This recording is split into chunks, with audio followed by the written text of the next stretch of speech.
तो दोस्तों स्वागत है आपका स्टडी फटाफट में।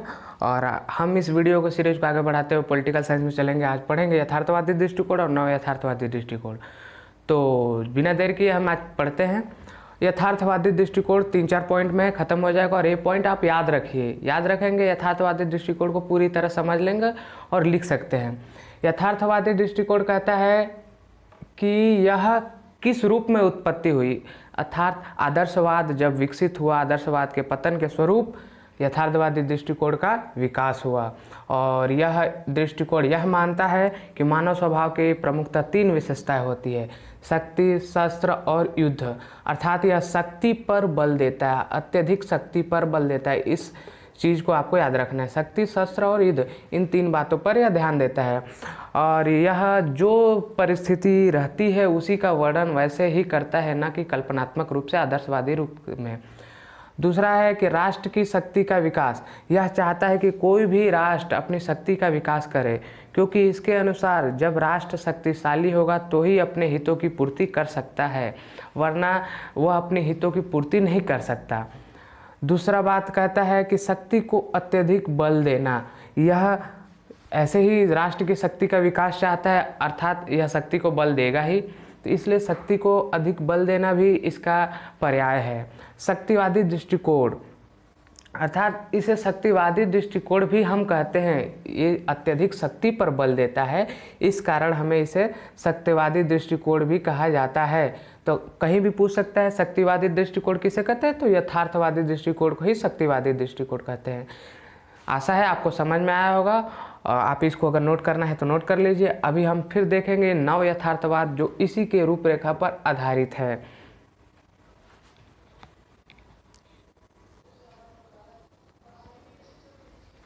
तो अब देखते हैं नव यथार्थवादी दृष्टिकोण।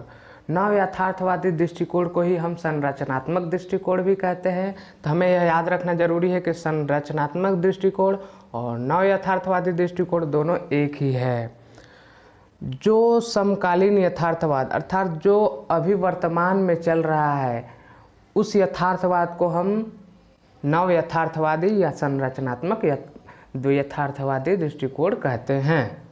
और इसके अंतर्गत कुछ 2-3 पॉइंट है जिसे हम देख लेते हैं कि अंतर्राष्ट्रीय व्यवस्था को आधार मानकर अंतर्राष्ट्रीय घटनाओं की व्याख्या। अतः हम जब भी अध्ययन करते हैं इस पद्धति से, इस उपागम से, तो अंतर्राष्ट्रीय व्यवस्था अर्थात अंतर्राष्ट्रीय राजनीति को एक व्यवस्था के रूप में मानकर, उनका आधार मानकर अंतर्राष्ट्रीय घटनाओं का अध्ययन करता है। ये चीज़ें नोट कर लीजिए। दूसरा ये चीज़ है कि इसके 2 प्रकार माने गए हैं, एक आक्रामक यथार्थवाद और दूसरा सुरक्षात्मक। सुरक्षात्मक को हम उदारवादी भी कहते हैं।